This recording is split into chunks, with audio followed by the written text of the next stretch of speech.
स्वागत है। आज हम बात कर रहे हैं अपने दर्शकों को मतलब अपने श्रोताओं को गहराई से समझने के बारे में। हमारे पास एक स्रोत है, टाइटल है दर्शकों को समझें, कनेक्शन से रूपांतरण। और इसकी जो मूल बात है वो ये कि आप क्या बेच रहे हैं उससे कहीं ज़्यादा ज़रूरी हो जाता है कि आप किसकी सेवा कर रहे हैं। ये बहुत सही पॉइंट है। इस लेख का जो मुख्य तर्क है वो यही है कि भाई अगर लोग ये महसूस करते हैं ना कि आप उन्हें समझते हैं तो फिर वो आप पर भरोसा करेंगे, वो आपको सुनेंगे, आपका अनुसरण करेंगे और हाँ, आखिर में जुड़ेंगे भी। ये सिर्फ मार्केटिंग नहीं है, ये गहरे संबंध बनाने के बारे में है।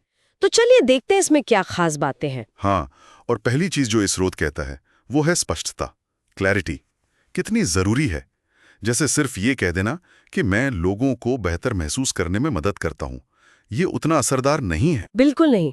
इसकी बजाय अगर कहा जाए उदाहरण के लिए, मैं उच्च प्रदर्शन करने वाली महिलाओं को उनके करियर को छोड़े बिना चिंता का प्रबंधन करने में मदद करता हूँ। ये कितना स्पेसिफिक है। हाँ, और यही विशिष्टता लोगों को खींचती है। उनको लगता है कि हाँ, कोई है जो मुझे देख रहा है, मेरी स्थिति समझ रहा है। सही। और इसी समझ को आप कह सकते हैं और गहरा बनाने के लिए ये स्रोत एक आइडियल क्लाइंट अवतार बनाने का सुझाव देता है। मतलब एक तरह से आपके आदर्श ग्राहक की पूरी तस्वीर। अच्छा, एक प्रोफाइल जैसा। हाँ, बिल्कुल। और इसके लिए वो 5 खास सवाल पूछते हैं। पहला, वे कौन है, मतलब उनकी उम्र, करियर वगैरह। ठीक है। वो किन समस्याओं से जूझ रहे हैं, उनकी रोजमर्रा की निराशाएं क्या हैं, जैसे शायद समय की कमी। वे मन ही मन में गुप्त रूप से क्या चाहते हैं, हो सकता है आत्मविश्वास या महत्व महसूस करना। ओके, जो वो शायद खुलकर ना कहें। वे ऑनलाइन क्या खोज रहे हैं, कौन से विषय, किन इन्फ्लुएंसर्स को फॉलो कर रहे हैं। और 5वां, और ये बहुत महत्वपूर्ण है, वे अपनी समस्या का वर्णन करने के लिए असल में किन शब्दों का उपयोग करते हैं। जैसे कोई कहे, मैं फंसा हुआ महसूस कर रहा हूँ, या मेरे पास अपने लिए बिल्कुल समय नहीं है। अच्छा, मतलब उनकी असली भाषा। हाँ, उनके वास्तविक शब्द जानना ये बहुत जरूरी है। और जाहिर है ये जानकारी सिर्फ सोचने से तो आएगी नहीं, अंदाजा लगाने से तो काम नहीं चलेगा ना। नहीं, बिल्कुल नहीं। अंदाजों से बचना है। स्रोत कुछ बड़े प्रैक्टिकल तरीके बताता है इसके लिए। जैसे आपके टॉपिक से जुड़े जो YouTube वीडियोस हैं, उनके कमेंट सेक्शन देखिए। लोग वहां खुलकर लिखते हैं। हाँ, वहां तो काफी कुछ मिल जाता है। बिल्कुल। या फिर Amazon पर आपके विषय से मिलती जुलती जो किताबें हैं, उनकी 3 और 4 स्टार वाली समीक्षाएं पढ़िए। 5 स्टार में तो सब अच्छा ही होता है, पर 3-4 स्टार में असली दिक्कतें पता चलती हैं। ये दिलचस्प नुक्ता है। हाँ। या फिर रेडिट है, फेसबुक ग्रुप्स हैं, ऐसे ऑनलाइन फोरम में लोग क्या बात कर रहे हैं वो सुनिए। यहाँ तक कि अगर आप सिर्फ 3 असली लोगों से बात कर लें और उनकी भाषा को समझने की कोशिश करें तो भी बहुत फायदेमंद हो सकता है। वाह, मतलब असली इनसाइट्स तो लोगों की बातों में ही छिपी हैं, चाहे वो ऑनलाइन हो या ऑफलाइन। सही। और ये सब रिसर्च करने के बाद स्रोत एक मैसेजिंग मैप बनाने की सलाह देता ये है। मैसेजिंग मैप, ये क्या चीज़ है? ये एक तरह का कनेक्शन है। ये दर्शकों की कही हुई बातों को, मतलब उनकी जो पीड़ा है, उसको उनकी असल इच्छाओं से और फिर आपकी पेशकश से जोड़ता है। ओके, एक उदाहरण दे सकती हैं? हाँ, जैसे मान लीजिए कोई कहता है, मैं बहुत अभिभूत हूँ या मैं ओवरवेल्म्ड हूँ, और असल में वो क्या चाहते हैं, शायद शांति या सुकून। हाँ।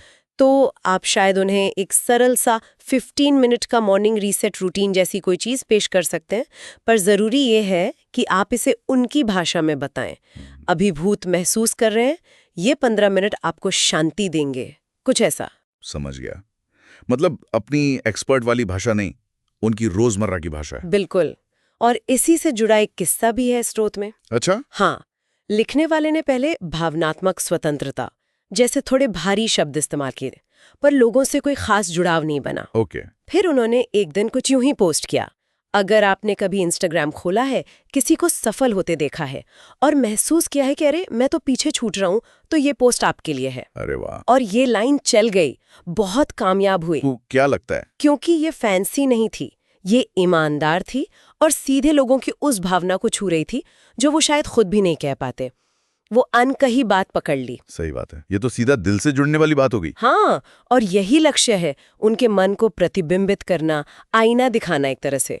और अंत में ये पक्का करने के लिए कि आपका संदेश सही है, स्रोत एक 3 लेयर मैसेज टेस्ट का सुझाव देता है। 3 लेयर वो क्या है? क्या ये संदेश सुनकर उन्हें लगता है कि ये उन्हीं के बारे में है?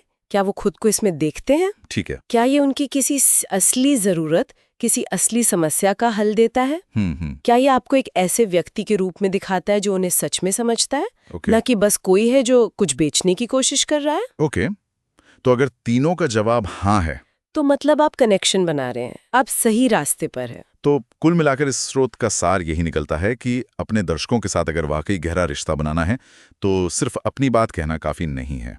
हमें उनकी भाषा में बात करनी होगी, उनकी भावनाओं को समझना होगा, उनके मन की बात कहनी होगी, और ये सब अंदाजे से नहीं होगा, ध्यान से सुनने से होगा। बिल्कुल सही कहा। और स्रोत का जो अंतिम विचार है वो मुझे बहुत गहरा लगा। जब आप उनके संघर्षों के बारे में बात करते हैं तो वे आपकी आत्मा को सुनते हैं। वाह, है ना? ये सोचने वाली बात है ना, कि कैसे सिर्फ ध्यान से सुनना, सच में सुनना, समझ के कितने नए दरवाजे खोल सकता है। हाँ, कनेक्शन कभी भी किसी भ्रम या दिखावे से नहीं बनता, हाँ। वो तो गहरी सच्ची समझ से ही पैदा होता है।